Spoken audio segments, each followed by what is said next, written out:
want to dig a little bit deeper in prices, not only prices of EVs, but also gas prices. I'm taking a look at AAA right now. Regular unleaded 13% lower than a year ago, 25% lower than the all-time high in June of last year. Do gas prices, if they stay where they are, does that continue to be pressure on the EV market, despite just the, the macro trend and people looking for more sustainable vehicles? And there's also, at least here in the U.S., federal regulations pushing the market that way. Every time I see a Tesla, I just try to save some clips so that we can have something for Tesla Sunday Groove. Appreciate all the engagement there. How often do you get to see tandem bicycles?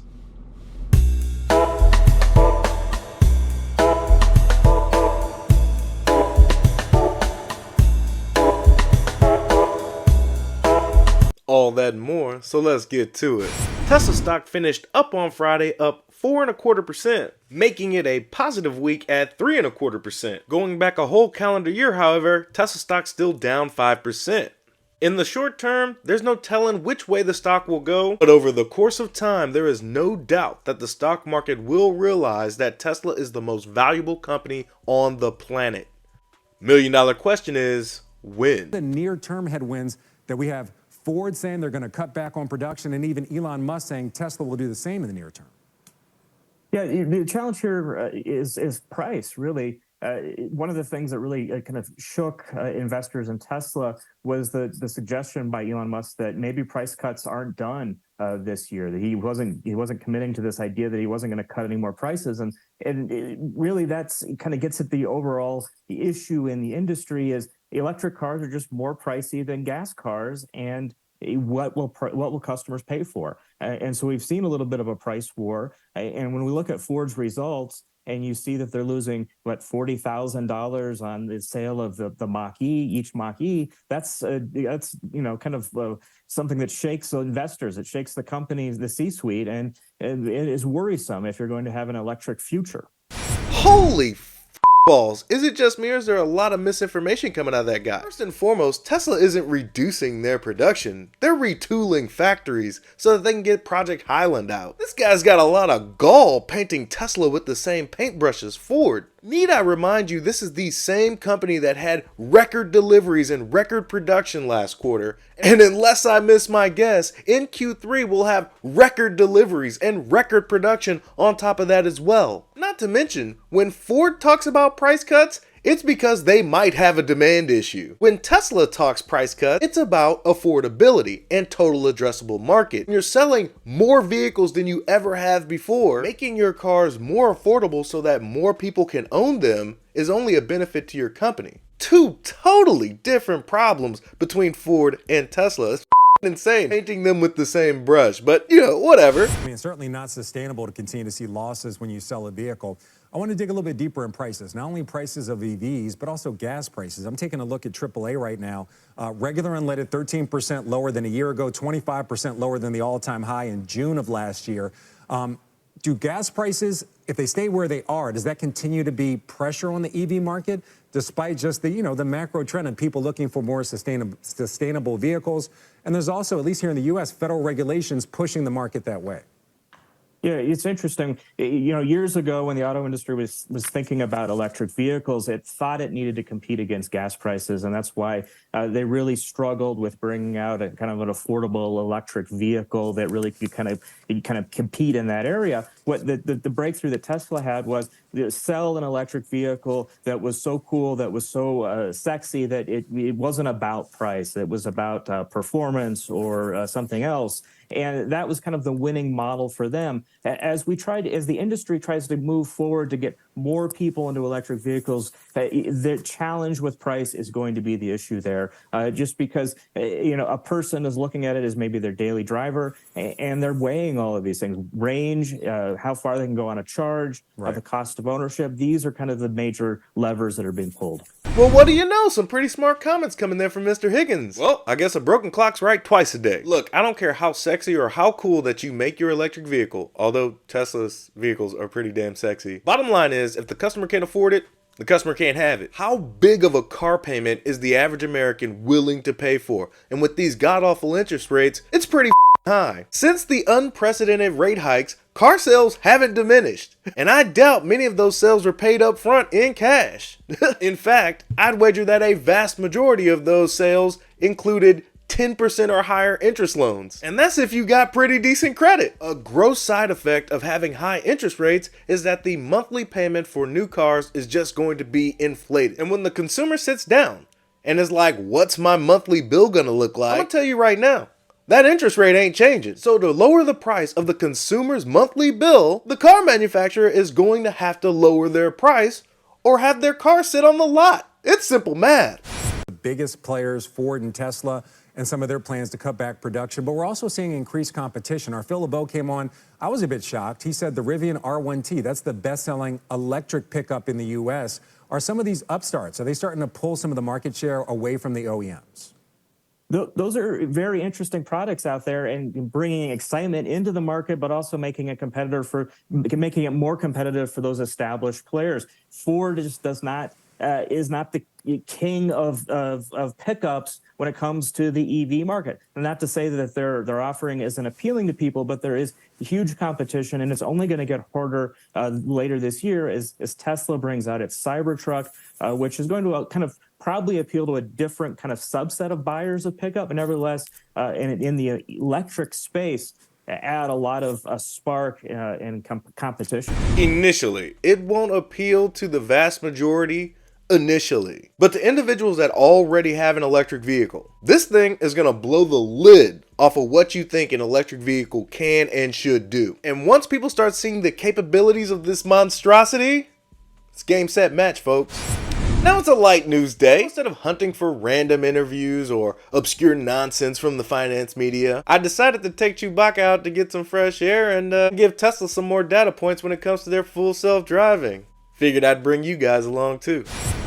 Alright, so we're gonna try to take Chewy to a duck park that we've never been to before, and let's see if the full self-driving can get us there. So yeah, let's get going.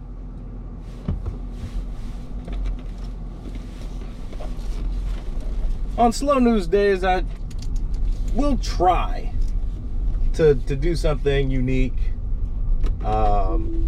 We're engaged, we're in the parking lot. We're gonna go over that speed bump a little fast. And Chewy, so we're gonna try to keep emphasis on the screen here. Oh yeah, you better watch out, Chewy, things are gonna get rocky. Alright, so we're on 11.3.6 still. I mean, if we could pull some strings, I'd love to get 11.4.4. You know, let's upgrade a little bit, Tesla. But other than that, you know, we're appreciating 11.3.6. It's fabulous, it's special. It eases my burden of driving. So what can I say?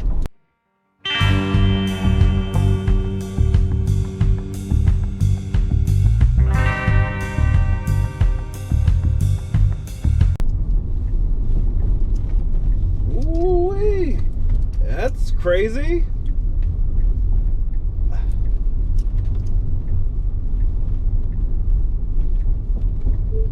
Report.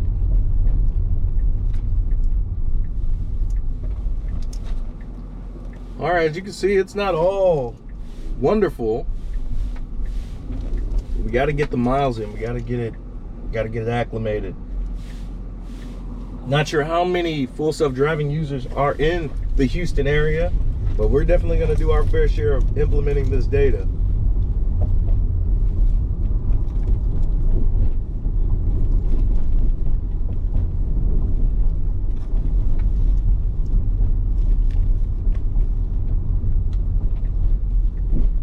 Got my co-pilot CHEWBACCA, so if he's in the screen, he's in the shots, I apologize. See how Tesla handles this maneuver up here, slowly scooting over as this, I mean, I don't know what's going on. We're gonna try to get up in there as best we can, handle that fairly decent. Gonna move on.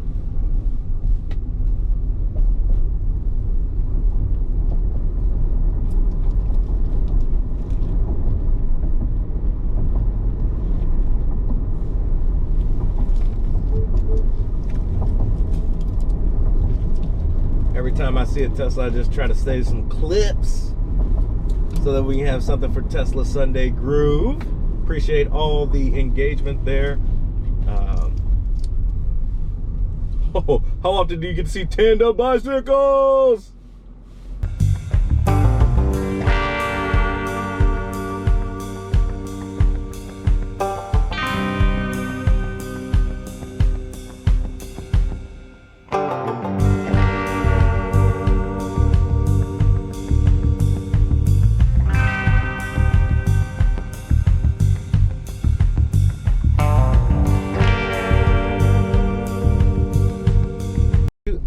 This turn up here, it always seems to be wonky.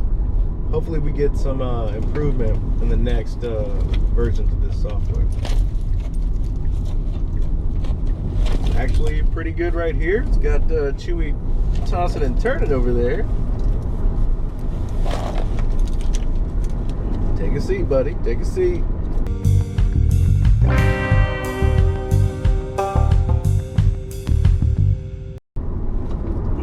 So there it disengaged. It didn't know that it could not go over there with the cones and the barriers.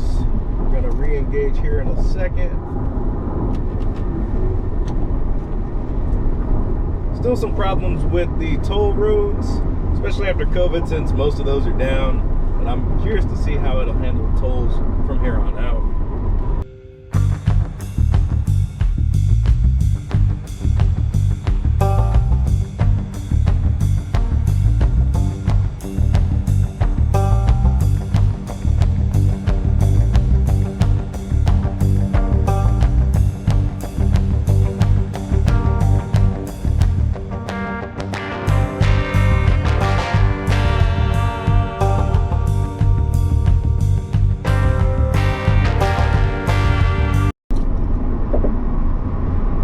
The only part of FSD Beta that has any real trouble is still just the tolls for me.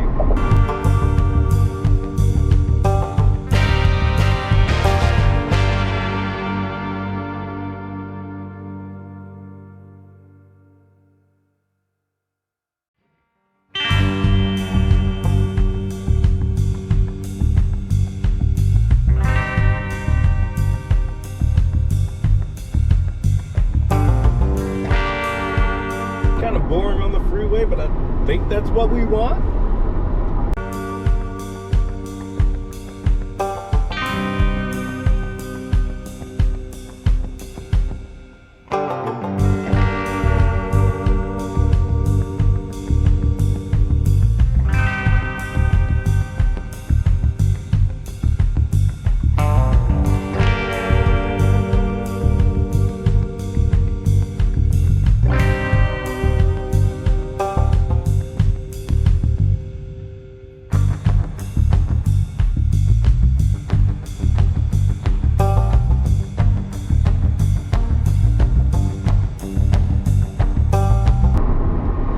Got a lot of Teslas out today.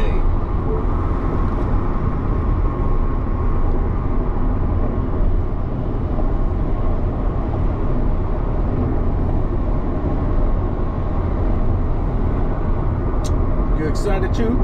You excited? My co-pilot over here looking anxious, ready to get to that dog park.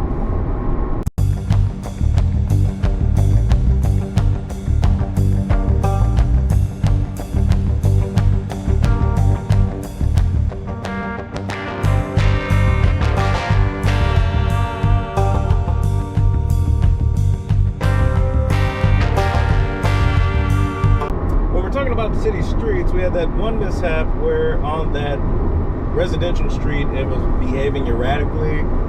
Didn't hit anything, but it did exhibit some wild behavior, so that's not good, obviously.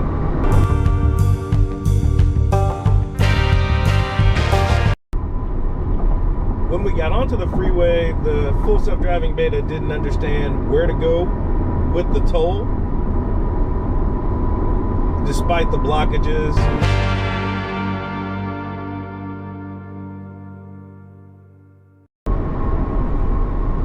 With the exception of those two instances, full self-driving beta has been doing fairly well. 11.3.6, mind you.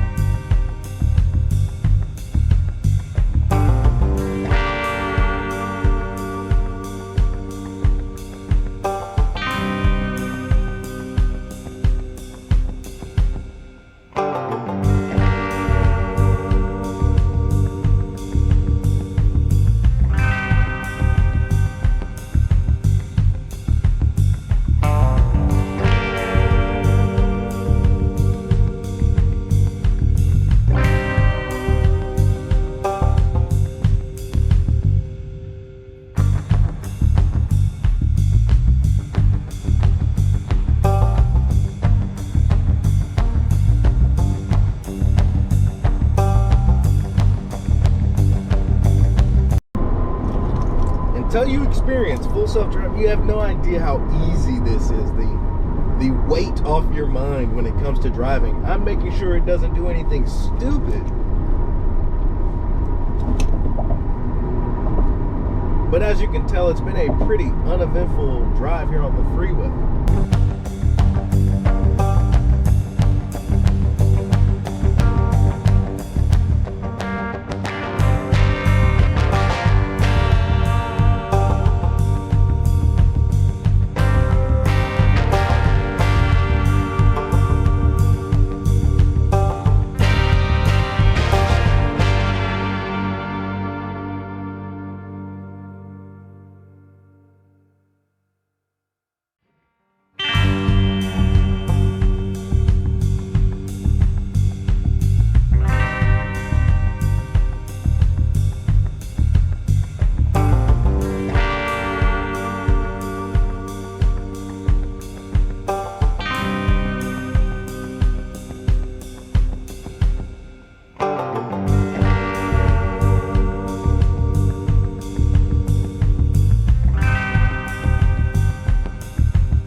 Beverly Kaufman Dog Park, here we come.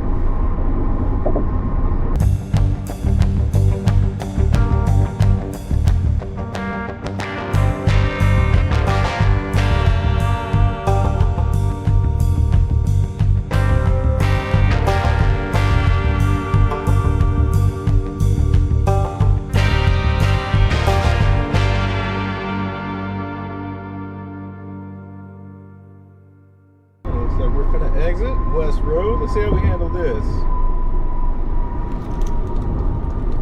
All right.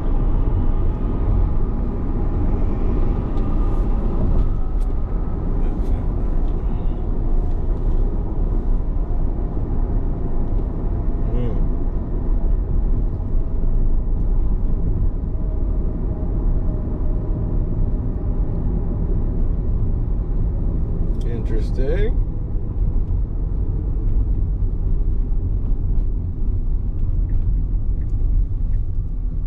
Four-way stop, pretty empty.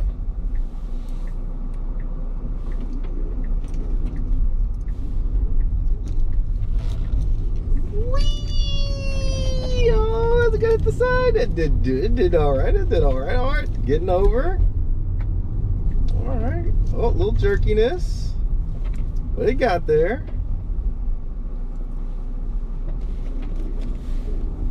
All right.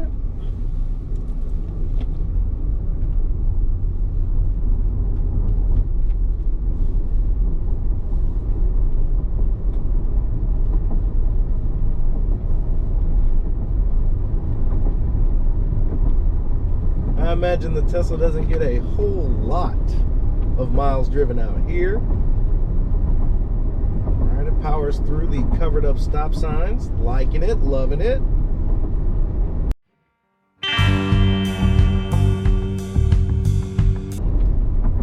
Some slight phantom braking there. Go ahead and report that. Report phantom braking.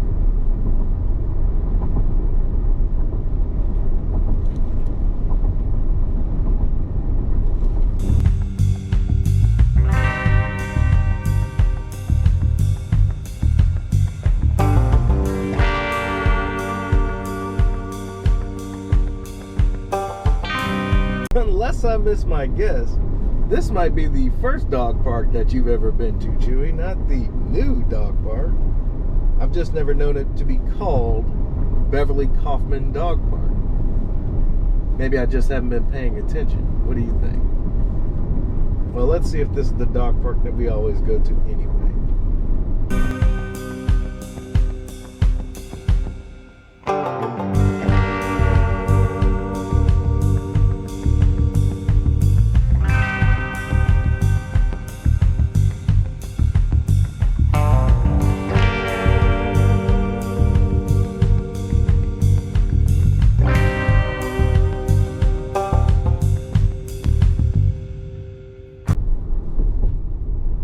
see how it handles this up here.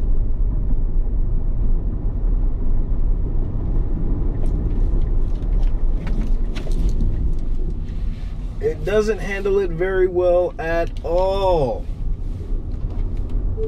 Report.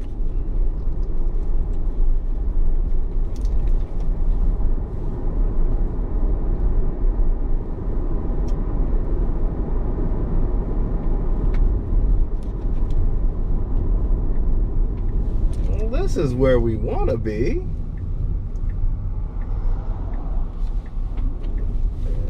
The turn, get us in there.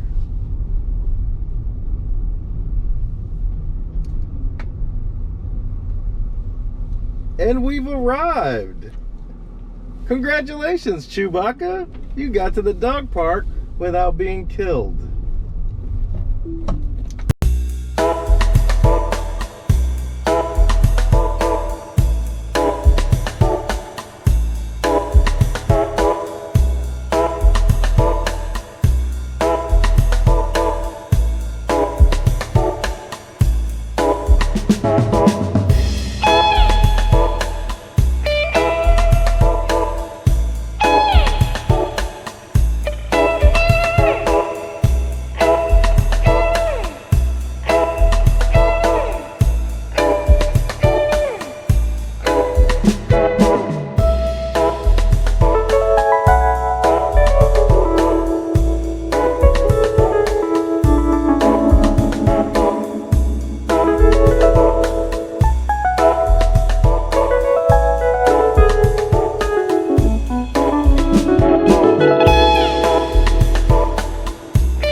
That's all I got for you today. If you haven't sat in a Tesla, please use the referral link down below and schedule your demo drive. You might find what they're offering a little too tempting to resist. Until next time, be easy. Peace.